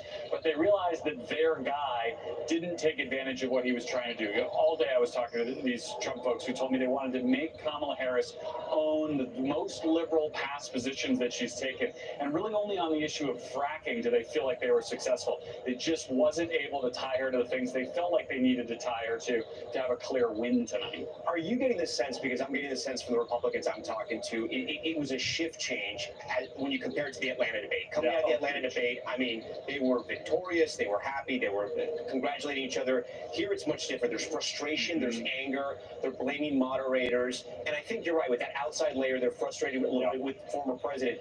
Has the former president spoke out yet? Has he posted yet anything on Truth Social? He's posted two things. One, suggesting that it was a strong debate performance because it was 3-on-1, so his own complaint about the moderators. I expect we'll hear more of that. And he posted a meme of him with AI-generated cats, a nod to that line where he was arguing with the moderator about immigrants eating pets, which I think, you know, just as my own view, feels like somebody who's much more online than millions of viewers here tonight who are probably going to have no idea what he's even referencing. I think that is not the turf that a campaign that wants to be fighting for the middle of the country perhaps wants to be fighting. We should mention Senator J.D. Vance, the running mate, is somewhere here in the spin room. He's gaggling with reporters. We'll bring you that sound as soon as we have it. I do want to ask you about that moment, though, when the moderators asked former President Trump about something J.D. Vance had said about vetoing a national abortion bill. Talk to me about that moment, because it seemed like the ticket wasn't on the same page. No, this is really striking. I mean, Donald Trump has had over the course of his career every conceivable position on abortion. Where he has landed now is that he believes it's an issue for the states, and he has used that to avoid taking direct questions about what, if any, federal policy he would take. He has not answered directly about whether he would veto a national abortion ban. But when J.D. Vance was on Meet the Press, I guess 2 weeks ago now, Kristen Welker asked him about this, and he kind of took Trump's position to what a lot of people thought was the logical conclusion. If he doesn't support a ban, yes, I suppose he would veto it. Trump wouldn't go that far tonight. And Tom, that's the second time I can think of off the top of my head where Trump has distanced himself from a sort of Vance projection of a Trump position. Now on abortion, also on the child tax credit, where Vance has proposed a much more generous expansion of the child tax credit than Trump has. When you and your, ticket mate are not on the same page, that is a problem for a ticket. If J.D. Vance can't credibly speak for Donald Trump, what's he out there talking about? Right. Garrett Haake, stand by for us. I know when you have new reporting, we'll come back to you during this broadcast. I want to go to my friend, Peter Alexander, who's out there in the middle of the spin room somewhere. Peter, give me a sense of what's happening inside the Harris Walz campaign right now, what they're telling you. Yeah, Tom, let's walk through a series of items that have been breaking and developing as you two have been speaking right now. We'll start in order. First, we've heard from the communications director from Kamala Harris, a man by the name of Brian Fallon, who immediately after this debate wrapped up, posted on social media, "That was fun. Let's do it again in October." Clearly a message being sent by the Harris campaign for the first time publicly that they would like there to be a second Harris-Trump debate. We're waiting for any response from the Trump campaign. We'll try to bring that to you as soon as we hear about it. Separately, we are hearing from a senior Harris campaign official who is describing this in their words as just a plethora of, how do they say it specifically? They said basically that they had more to work with than they could have possibly imagined, that they had so much that they were hoping to amplify over the course of this night, and most notably, they focus on the topic of abortion. Specifically, it's on that issue where, according to the Harris campaign's dial groups, they say they saw a dramatic gap, one of the biggest gaps they've ever seen, particularly from the voters, women in particular, who were focused on this, saying that they were satisfied, pleased, and supportive of the words they heard from Kamala Harris. It's a message you're going to hear going forward. And then most notably, and perhaps most importantly in terms of potential influence it will have on those young voters and other voters. Taylor Swift, with 283 million followers on her Instagram account, within the last 5 minutes, has just publicly come out in favor of Kamala Harris and Tim Walz, saying that she will be voting for them. She said she came to the conclusion after she saw that there was an AI, an artificial intelligence, false account that suggested she would be supporting Donald Trump. And she said the best way to be transparent about her views was to make it very clear publicly where she stood on this issue. She says, I will be casting my vote for Kamala Harris and Tim Walz in the 2024 presidential election. I'm voting for Kamala Harris, she added, because she fights for the rights and causes I believe need a warrior to champion them. Just to put that in some context here, remember only a matter of months ago when Joe Biden was the presidential nominee for the Democrats, there was a real concern among Democrats that they weren't getting the support within the young voter community, those first-time voters in many cases, that they weren't energized by a man who was already 81 and would be 86 at the end of a second term if he was to serve. Obviously, Kamala Harris tonight, as you heard, casting herself as a generational candidate. They feel strongly, and certainly with this endorsement from Taylor Swift tonight, that sends a very clear message, first from the debate and separately from her social media, about the value that young people may find in a Harris presidency going forward. And finally, I'll just tell you, based on the takeaways I've had speaking to analysts in this room and hearing from Democrats and Republicans alike, one of the things that frustrated Republicans, frankly, and satisfied a lot of Democrats, Tom, was the sense that Kamala Harris, though she didn't answer some questions, which is receiving some criticism, she did not say, which perhaps was stunning to critics, that America is better off now than it was 4 years ago. They do believe she succeeded in making this a referendum not so much about the Biden-Harris administration, but about Donald Trump himself. It's one place that we're hearing from a lot of Democrats so far tonight. Back to you. I'm hearing that as well. Before you go, Peter, I do want to ask you, can you get a sense yet if there will be a second debate, if Democrats will even want that, or is it one and done? Yeah, Tom, no, just to the first point I was making, Brian Fallon, of course, the communications director, as we just indicated, he came out publicly immediately after this. He said, that was fun. Let's do it again in October. He is the communications director for the Harris campaign. So it appears pretty clear that their message is, we're glad to do this again. We're waiting for any reaction from the Trump campaign. They had said in the past, he had said publicly, anytime, anywhere. That was focused on a Joe Biden debate. He has said publicly that he'd be glad to do other debates as well. He was pushing for a Fox News debate, but again, to be clear, at least to the best of my reporting right now, and I defer to colleagues if they've heard anything in the last 3 minutes, we have not yet heard from the Trump campaign in response to that. All right, Peter Alexander, we appreciate all your reporting. Joining our special coverage now is Republican Senator Tom Cotton from Arkansas in the spin room here as a surrogate for the Trump campaign. Senator Cotton, thank you so much for joining us. Your thoughts first coming out of this debate. Well, I thought this was a very good debate for President Trump. It laid out a clear contrast between not empty promises or slogans or predictions about what these candidates would do, but their clear records. It's a very unusual presidential election. President Trump has been in office before, first time in 100 years it's happened. We know what what kind of president President Trump would be. He brought peace, prosperity, and stability around the world. Under Kamala Harris and Joe Biden, we have record high inflation, wages are stagnant, the border is wide open, and we've had war and conflict all around the world. So no matter what you heard from Kamala Harris tonight, there's a clear record here to compare with President Trump's record. And former President Trump said that. The problem was it was in the last 2 minutes of this debate. Do you think the vice president was successful in making this debate about Donald Trump and not about Biden-Harris?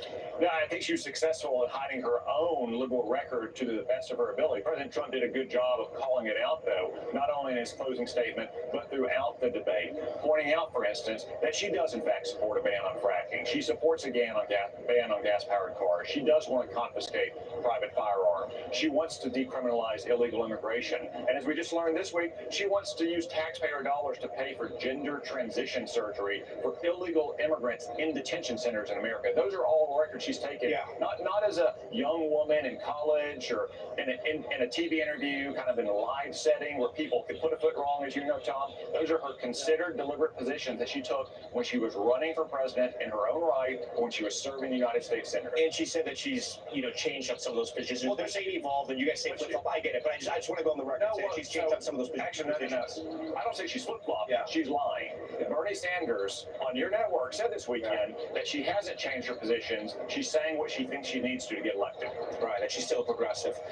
I do want to ask you, why do you think Republicans, at least the ones that I'm talking to that are strategists, voters, were frustrated with this debate? It was a much different vibe coming out of that Atlanta debate. What was different about this one? Why are you guys frustrated? A lot of people. I mean, come on, the Atlanta debate was historic. I mean, President Trump ended his opponent's presidential campaign. I don't think you could expect that to happen again. Right. But I think there's real frustration with some Republicans. He did a great job tonight. I thought in some ways it was 3-on-1. You know, all the fact checks that President Trump got, and they never fact checked Kamala Harris. You know, she claimed that she doesn't support abortion in months 7, 8, or even 9 of pregnancy, when in fact she voted to do that in the U.S. Senate.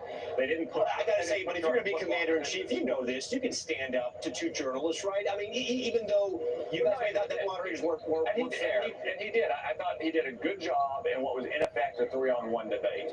But Kamala Harris. You think she was prepared?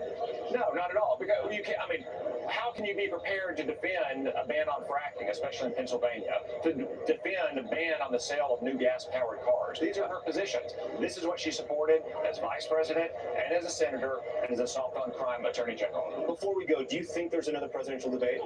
I don't know. I mean, President Trump proposed several other debates.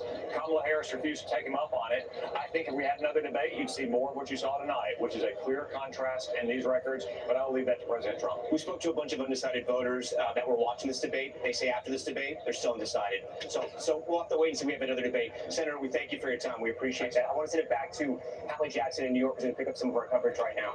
Tom Yamas there in the very busy, very active spin room. Tom, thank you very much. Let me bring it back to the folks here at the table for us. Moderator of Meet the Press, Kristen Welker, our national political reporter and big board icon, Steve Kornacki, our chief political analyst, Chuck Todd, is with us as well. Kristen, let me go to you. You've heard now from the folks that Tom is talking to, from our reporters on the ground there. We've seen that Taylor Swift endorsement. Give us a sense of what things look like tomorrow morning, right? We're going to wake up. There's going to be a news cycle that unfolds. What does that look like? Look, I think that Vice President Kamala Harris is going to feel emboldened after tonight. We've reported a lot about all of her preparations, her strategy to get under former President Trump's skin. She clearly did that on a range of issues, on abortion, January 6th, his crowd sizes. She brought up John McCain at the end. At the same time, while you have Trump allies saying, look, he was on the defensive way too much tonight. You also have some Harris allies saying she needs to now flesh out her economic proposals and answer that question that was left unanswered at the top of the debate about why people should feel better now than they did 4 years ago, and what she's going to do in the future to make people feel better about the high price of groceries, for example, how she's going to bring that down. You did hear her lay out some of her policies. I don't want to say that she didn't at all, but that is the number one issue for voters right now. Trump beats her. She's catching up to him on that issue,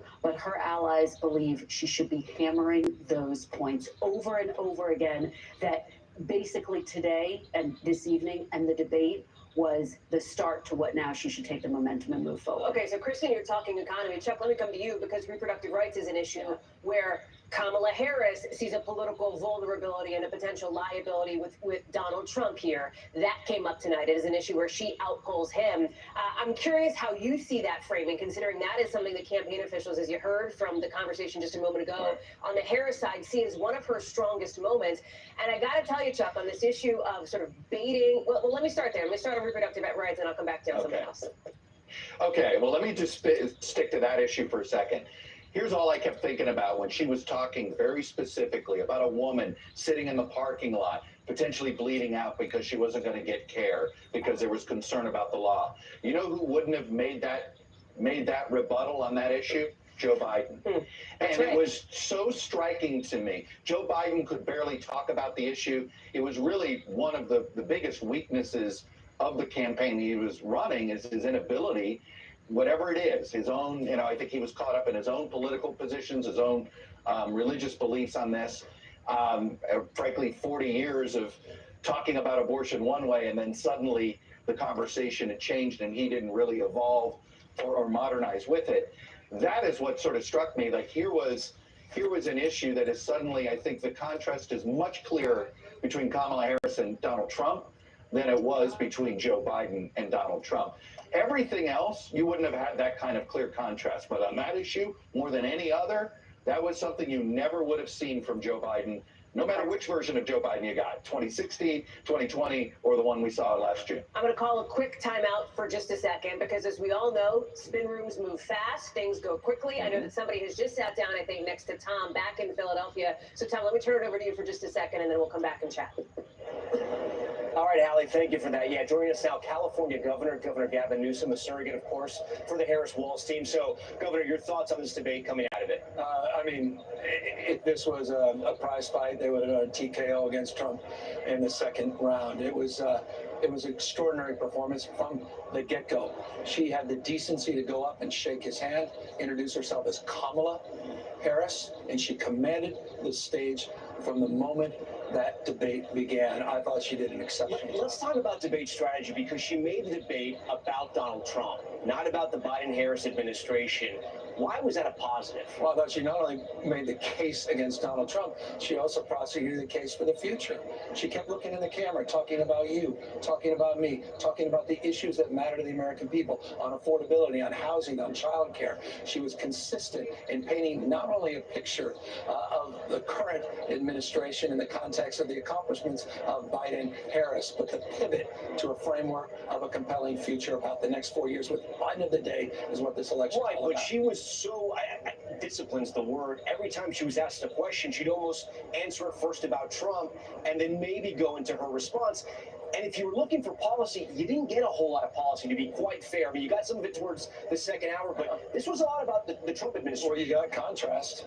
I mean, Chuck was absolutely right. It wasn't a criticism Chuck, I think, was making about President Biden on their issue of abortion. It was a compliment to Vice President Harris, her ability to bring you into the story, to tell a story, to humanize an issue. She did it across the spectrum of issues. He was on the defensive from day one. She won the debate. If the purpose tonight was to win the debate, to show she's a commander-in-chief, to show she has character and temperance, to show that she can take on a bully like Donald Trump and put him on the defense so she can take on the dictators around the rest of the globe and lead this nation, I think she did it. And she also did this. She talked about all of us, not just some of us. I thought the best parts of the debate were at the end when she was talking about the issues of race and talking about moving away from divisiveness and talking down to people, past people, and the fact that we're all in this together, we're all better off, we're all better off.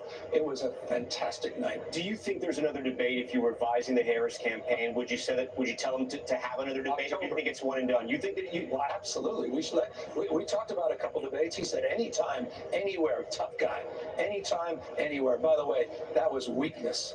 Weakness, not even masquerading as a strength. I usually compliment him. Weakness masquerading as strength. He was weak across the board. I would love to see a debate. You think it'd be good for the Harris campaign? It'd obviously be good for the American people, but you think it'd be good for Harris?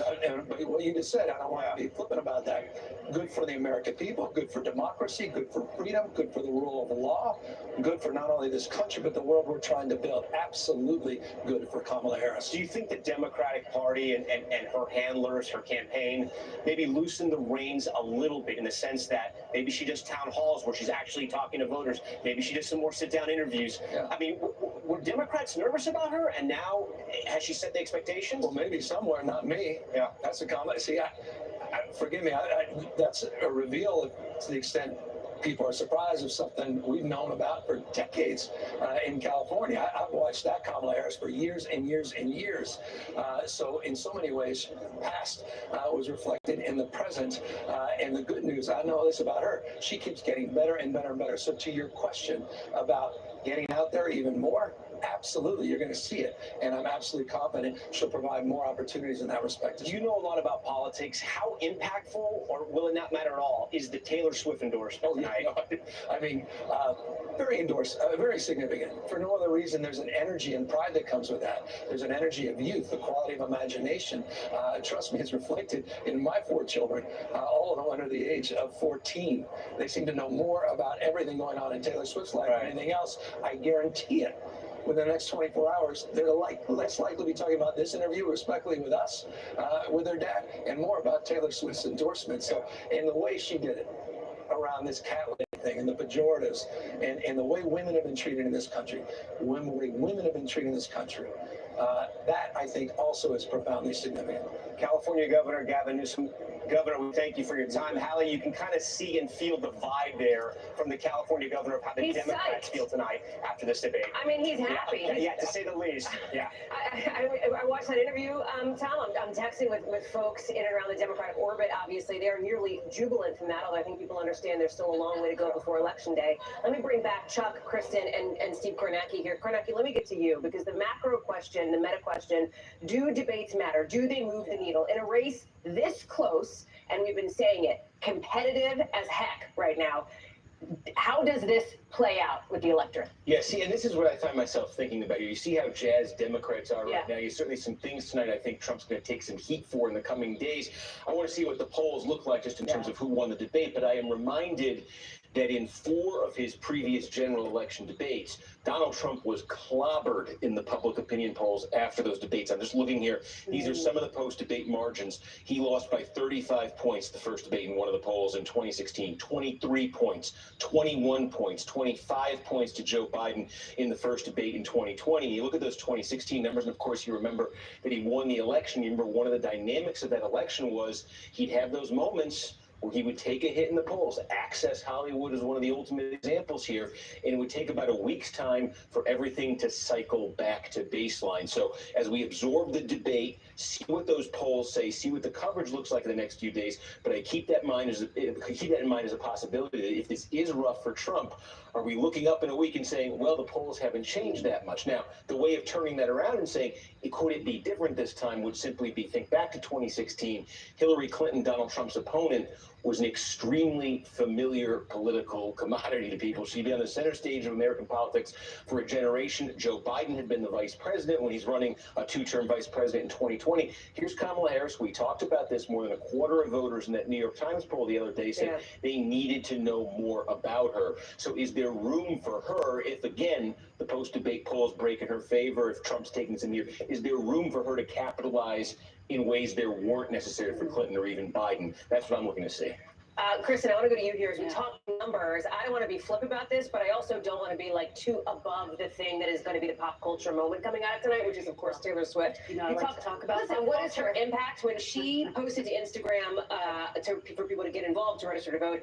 35,000 registrations on vote.org after that. I mean, she's got a platform, she's got an audience, she's got a loyal audience who often listens to what she has to say. I don't want to, again, we're not too like, we're of the people here. We can talk about it. But it's a really important point, because young voters were. And I'm sorry to interrupt you. Donald Trump is walking into the spin room here, which is a very interesting moment, very unusual. You know the adage: you see a candidate in spin when they feel like they need to be spinning. Let's listen in for just a second here. I think Garrett Hake is there. I'm not sure if his camera is plugged in and ready to go yet, but let's listen in this impromptu news conference.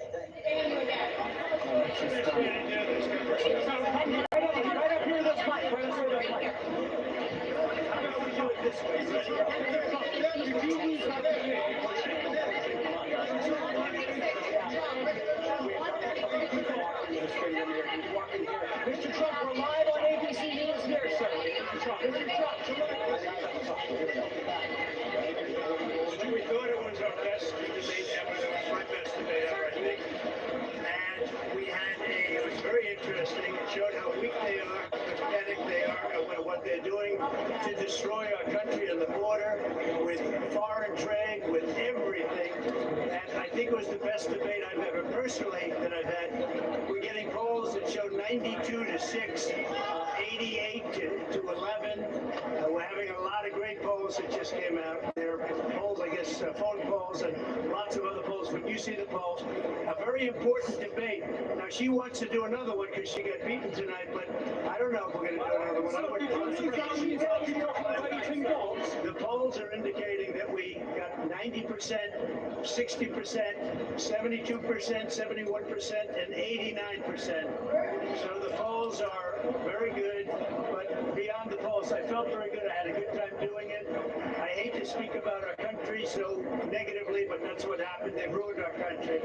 They destroyed our country. So I hope you're all having a good time, but it was a very interesting evening. Yes. So, President, if you're so confident you won tonight, why are you here? Why not let the performance speak for itself? Well, I think it did, but people said, would I come here? And I made an obligation obligation to a couple of people that I'm going to do their show. But it was I thought it was a great night. Mr. President, what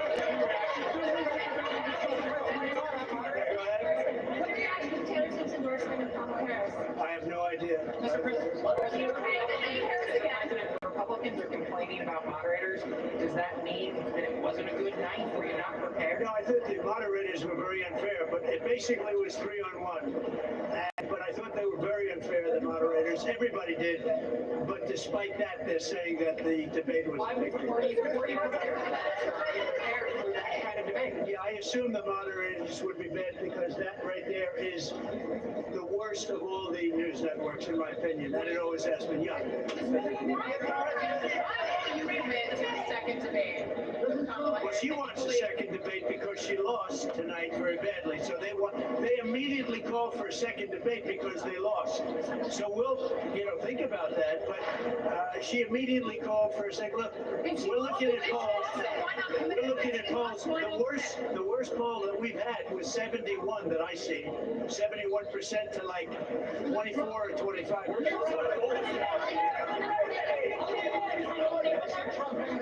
We'll look at it, but they want a second debate because they lost.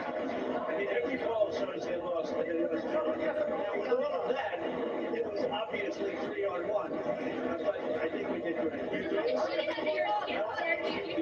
Thank you. Who are you? I love this guy. You said you did great.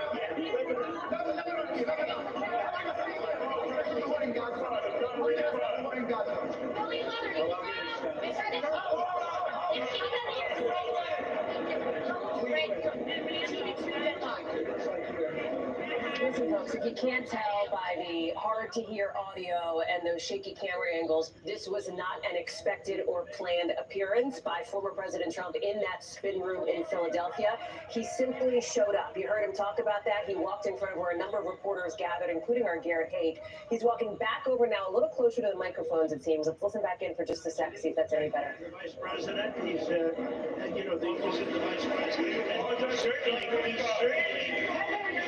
if you take a look at it, she was terrible with respect to the president. She's trying to get herself away from Biden, and she wasn't able to do that tonight. I think it was a big thing. They wanted to disassociate with Biden, and they weren't able to do it.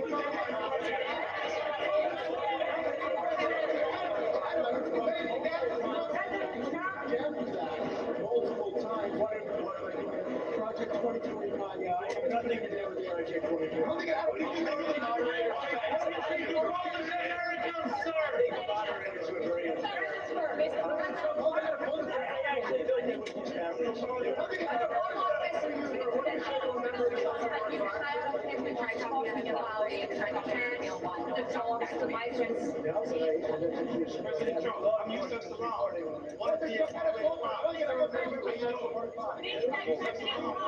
I want to be super transparent with you here. Tough to get our camera closer into this gavel, into this scrum. Obviously, he travels with Secret Service, the former president. There's a bubble, a bit of a bubble, at least around him. He's walking around talking to people. Tommy, while we're watching this, and I want to keep this up in case we get it better. There's Andrew Mitchell. Let's listen in for a sec.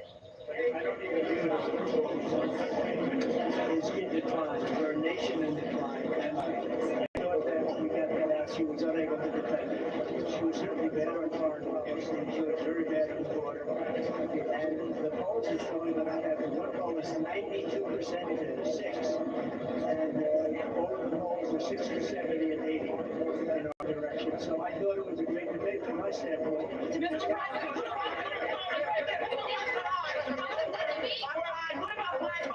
What about black voters, Mr. President? What do you think black voters? I love black voters. I love them and they love me too. Oh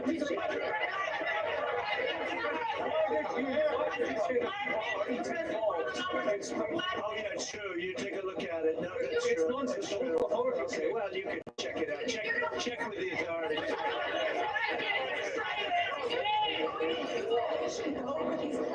I really don't know. I really don't know. I just say, all I do is say the truth. I say the truth. If I lose votes or gain votes, I don't care. But this was my best debate. I thought it was very good. I thought she was very weak on foreign policy. She was very weak on the border. And I'm very happy with it. So former President Trump here holding court in the spin room there in Philly. Tom Yamas is there, and the former president repeatedly describing this as his best debate in his view, despite the fact that, of course, just a couple of months ago, it was the former president's opponent who dropped out of the presidential race altogether because of that debate. And there has been some news made here as former President Trump is declining to commit to a second debate. Tom, I think I have you as we're taking a look here, former President Trump walking around spin. Give us a sense of the vibe. Where are you in relation to this? I saw Andrew there. I saw Garrett there. This note about the second debate. Kamala Harris's campaign dangled that it seems as bait. Surely wanted to do it. We're down to do it. He's declining to take it sounds like. So, Hallie, about 50 feet from where the former president just walked in, it's interesting. This debate might have been 90 minutes, and I think Donald Trump has turned it into like 100, maybe 110-minute debate, but it's all in favor of him those last 10, 15 minutes. We were watching to see where he goes. He says he's made some promises to get on some shows. Just beyond this are Fox News, and then there's obviously other news organizations here. We're going to keep an eye out to see where he's headed. If he pops around here, we're ready to go. We have a microphone ready to talk to him. But he was there taking questions, and as you said, trying to spin the results of this debate. Republicans in a much different mood after this debate than they were in Atlanta. That has been clear from all the reporting we've done, all the conversations I have. I know you've had similar conversations as well. I'm sort of following the crowd and the noise. It sounds like former President Trump is somehow backstage right now. I can actually see through the curtains here. He is walking through backstage, essentially, where the organizers of the debate are hosting this. I think they're going to bring him in onto somewhere. We have no idea where. But in the meantime, Hallie, as we watch out for him, I'm gonna send it back to you. If we get any updates, I'll let you know what happens. I know I'll see you in that scrum in probably about 3 minutes from now. Tom, thank you very much. Chuck, let me go to you on this. Are you surprised that Donald Trump showed up after this debate at all? And are you surprised that he's declining to commit to a second debate? And I promise I'm not trying to ask leading questions. Look, you uttered the rule, right? When a candidate themselves goes into the spin room, they know they've had a bad night and they're trying to interrupt almost. I know the way Trump thinks on this. He knows he's getting roasted in all the post-debate, so he's trying to sort of interrupt that conversation, interrupt it on all the different networks to try to show some form of strength to his supporters. But this wasn't a good night, and I'm not surprised he hasn't committed to another debate. I don't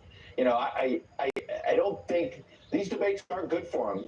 Steve made the point. He's never been seen as winning any of these debates, be him against Hillary Clinton or Joe Biden.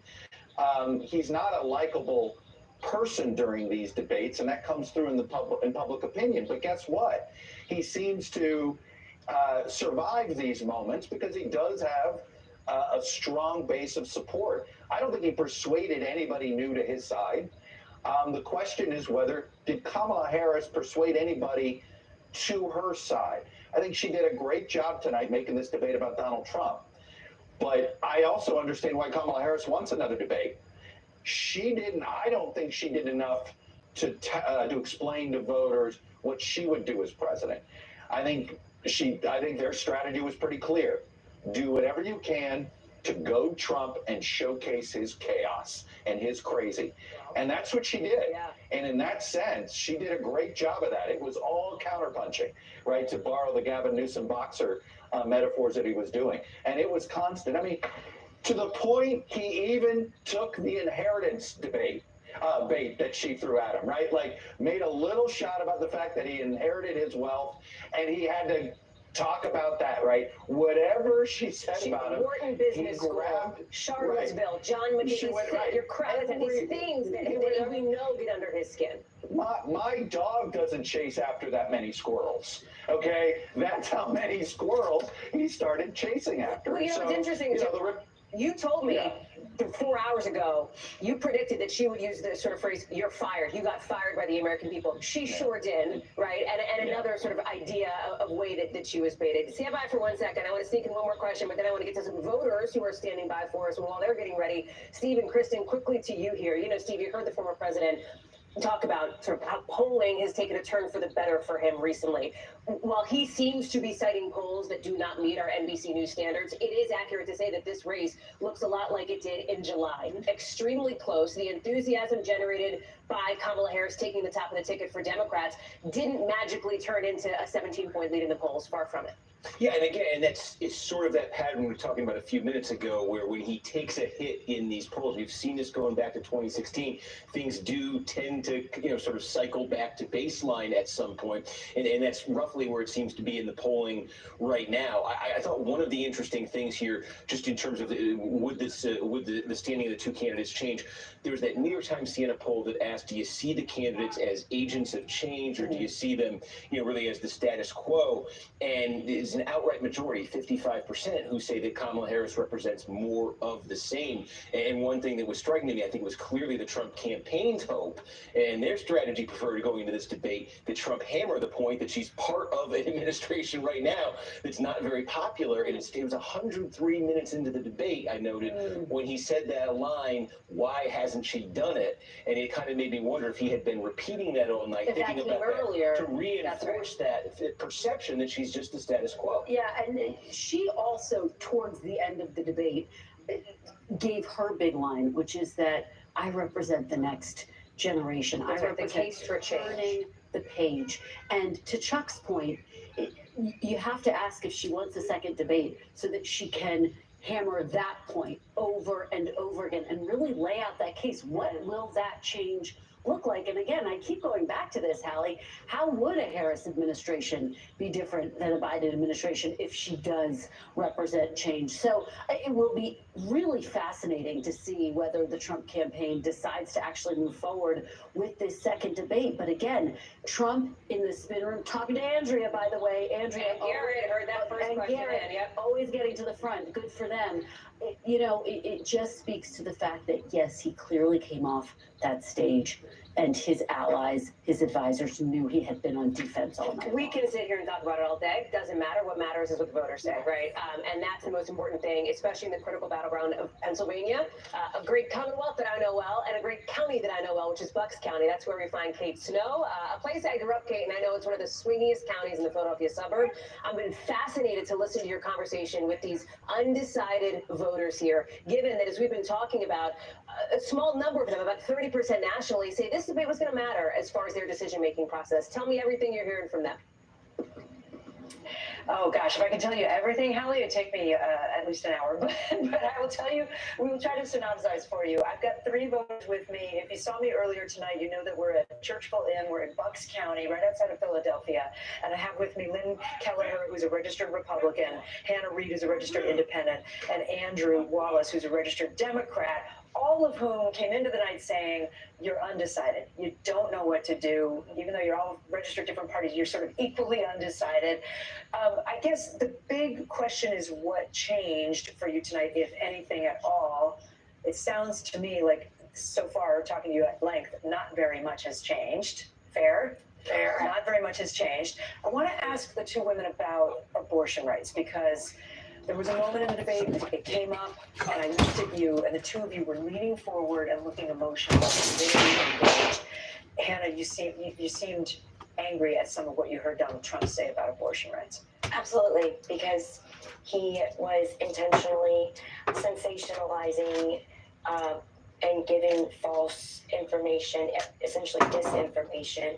You're talking about when he talked about how long states will allow abortions to happen? Yes, absolutely. There is absolutely no woman who is 9 months pregnant that is walking into a doctor's office and asking for an abortion unless there is a medical, unless it's out of medical necessity. Is that an issue that motivates the 2 of you? Like, is that going to make you want to vote for perhaps Kamala Harris, Vice President Harris?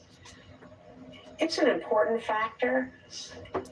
There's just so many other things that concern me more that I can't say that that's my top. That's not my top. Hey, Andrew, you said earlier you don't want to weigh in much on this because you feel like as a man it's not your place. But you did say you wish that Harris had actually defined her views more. She was asked by the moderators where she would draw the line on what week she would have allow an abortion, and she wouldn't answer the question. So I think once a child can live outside the womb, the line starts to turn to something else. Did you all think, I think in our conversations off camera, you've been saying Harris had a pretty good night, Lynn, you thought? I thought she had a very good night. A lot of what she said resonated with you. Yeah, I thought she was in command. I thought she countered what he had to say without getting too sucked in down the rabbit hole with him. I thought she had a good night. And yet you told me you're still not 100% sure you would vote for her. I'm not 100% sure I would vote for her. Do I wish that there was another candidate between these two? I do. I'm not happy with either candidate. That's why this is so hard for me. And you were vocally, saying, "Oh, come on," when former President Trump would say some things tonight, like when he brought up immigration again and again. Well, he just talks in extremes. Everything's, everybody knows this. He just talks in such extremes, and I don't believe a lot of what he says. Andrew, we've been talking about this now for the last hour. You told me you're about 51% Trump, 49% Harris right now after the debate tonight. Yeah. Moved a tiny bit for you. Some of the things that former President Trump said tonight seemed you were nodding along when he talked about the Afghanistan withdrawal, when he talked about crime linked to immigration, I believe, parts of that. And when he talked about paying for surgery for people who are transgender, that was something. No, not paying for people who are transgender. Immigrants. Okay, that was the part that said you. There was an ACLU survey that came out 2 days ago. Was there anything in there that now leads you to think, well, maybe I will pull the lever for Donald Trump? Because you did vote for him in 2016. You all did. I did. Right? I think Trump is trying to change his tactic. Trump is the best when he plays to his base, and I don't know if I don't like it, but when he is off the cusp, when he insults people. I mean, the big thing for him in 2016 was when he said to Hillary Clinton, "You'd be in jail." And he's trying to play more mellow. I think he's trying to get the moderate vote, which I think is turning his base off. And I think that's why he did worse tonight, because I think he was more presidential than he was in any debate in the past. And the moderates don't believe him. And the moderates don't believe him, exactly. That's you guys. Yeah. But I think Trump is trying to. You don't hear America first. You don't hear any talk about nationalism will be our credo, and that's what drove him to his election victory in 2016. Not globalism. He doesn't talk about globalism. He doesn't talk about anything like that. I think Donald Trump is trying to become a mainstream, middle-of-the-road Republican, which is what Republicans don't. Which is what his base doesn't want. Tonight. No, I think it's been the theme of his campaign. Okay. Hannah, I want to go back to you. So you came into the night saying you were sick and tired of the lack of bipartisanship, and you wanted to hear policies that could actually get done. Did you hear any? So I took notes, and one of my notes says that, one thing that Kamala did was she attempted to address her policies to an extent with housing, abortion, climate change, and race. A lot of the time, Trump addressed Kamala. He wasn't talking about policies. He was calling her a liar. So that kind of turned me off a little bit. However, with Kamala's policies, some of them don't seem realistic, and she has a lot of questions she needs to answer before I can confidently say, this is my vote for you. I was just going to say, you're still undecided as we sit here tonight. Thank you guys for staying up so late with us. Really appreciate it. Hallie, I'm not sure if you guys you're having trouble hearing my microphone, or you hear me okay? Okay. We're hearing you. I'll send it back to you. We got you. Okay. It's been fascinating. Please give our deep thanks to those voters who watched that debate with you, who are sharing their insights here live on NBC News. Kate, thank you very much. I think we're heading back to Tom Yamas now in the spin room live in Philadelphia. Hey, Tom. Hey, Hallie, yeah, I want to let our viewers know we still have eyes on former President Trump, who we think this is the first time he's entered a spin room since 2016 when he was a first candidate for the first time in his life.